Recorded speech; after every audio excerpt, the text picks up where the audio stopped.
একটা মানুষ বা একটা দল, কত বড় একটা রাজনৈতিক দল কিভাবে বাংলাদেশের মানুষের মনের মধ্য থেকে উঠে গেল, কেমন ভাবে এত বড় একটা ঘৃণার পাত্র হিসাবে পরিণত হলো যে আজকে শুধুমাত্র সামাজিকভাবে বাংলাদেশি ইতিহাসে কোনো রাজনৈতিক দলের এমন পতন হয়নি। তার মানে কি পরিমাণ অপরাধ না করে থাকলে, কি পরিমাণ আমানত খেয়ানত না করে থাকলে একটা রাজনৈতিক দল যার এত বর্ণাঢ্য ইতিহাস ছিল সে মানুষের মন থেকে যে উঠে গিয়েছে। এমনকি এরশাদ সাহেবেরও পতনের পর 2 দিনের মাথায় আমাদের মনে আছে, আমরা ছোট ছিলাম, মিজান চৌধুরীকে আমি দেখেছিলাম সেই সময় পার্টি অফিস করে দল করতে। আজকে 10 মাস আওয়ামী লীগ একটা মুরগির খোপ পায় নাই যেখানে বের হয়ে বলবে যে আমরা আওয়ামী লীগ।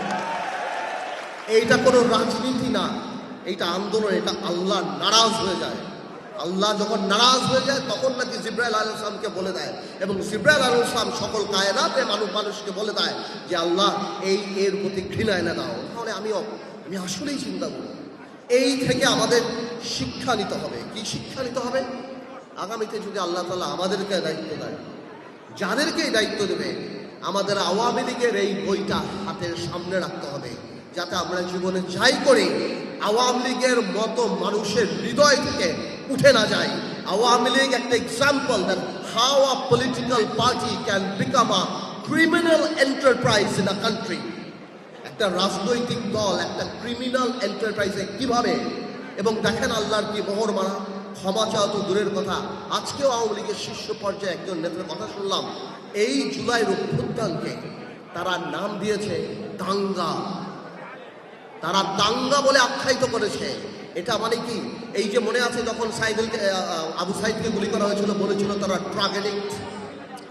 তার মানে আমাদের এই অর্জন, আমাদের যে স্বাধীনতা, তাদের যে পরাজয়টা, এটা তারা এখনো মেনে নিতে পারছে না। আমি খালি একটা ছোট্ট অনুরোধ করব বিএনপিকে, যদি ইনশাল্লাহ বাংলাদেশ জাতীয়তাবাদী দল সামনে যাবে, গত 9 মাসে আমি বিএনপির মধ্যে সাংঘাতিক ইনক্লুসিভিটি দেখেছি, মেন্টালিটি দেখেছি, সবাইকে নিয়ে কাজ করার, এটাকে আমি অত্যন্ত সাধুবাদ জানাই। কিন্তু আমি একটা অনুরোধ করব, সব কিছু জাতি গঠন প্রক্রিয়া এক হবে না, তাহলে তো ডেমোক্রেসি থাকে না। হয়তো অনেক জায়গাতেই অনেক কিছু থাকবে, অনেক কিছু একমত হবে না, কিন্তু আমাদের সবার একটা জায়গায় এক থাকতে হবে। কারণ সেটা হলো কি, আওয়ামী লীগ যাতে আর রাজনীতিতে না আসতে পারে। কেন থাকতে হবে আমি সেটাও বলি। আমি জানি এই কথাটা হয়তো অনেকে ডেমোক্রেটিক লাগবে না, কারণ বাংলাদেশের 4 থেকে 5 কোটি মা মনে করে আওয়ামী লীগ আসলে তাদের সন্তানদেরকে মেরে ফেলা হবে। যারা ওই মিছিলে নেমেছিল তারা বিশ্বাস করে যে ভিডিও দেখে বের করে কারা মিছিলে গিয়েছে তাদের বের করে খুন করা হবে। আপনার মনে রাখতে হবে, for a special criminal you need special law. আপনি সাধারণ ল দিয়ে স্পেশাল ক্রিমিনালের বিচার করতে পারবেন না। আওয়ামী লীগ তার মেধায় রাজনীতিতে বিশ্বাস করে না, প্রতিশোধে বিশ্বাস করে। খুব শীঘ্রই আওয়ামী লীগের আওয়াজ নরম হয়ে যাবে, বলবে যারা উপলব্ধি করেছে আসেন আমরা একসাথে কাজ করি, এরা জঙ্গি। ভাইয়ের আমার, এই ট্র্যাপে পড়বেন না। Awami League is not a political party. বাংলাদেশের প্রত্যেকটা মানুষ যারা ফেসবুকে লাল করেছিল তাদের জীবন লাল করে বলবে, ধ্বংস করে বলবে। এই একটা জায়গায় খালি আমরা থাকি, দেন আওয়ামী লীগের ব্যাপারে পুরা জাতি আমাদের একসাথে থাকতে হবে। আমি আবার আন্তরিকভাবে ধন্যবাদ জানাচ্ছি এই ধরনের অনুষ্ঠান করার জন্য।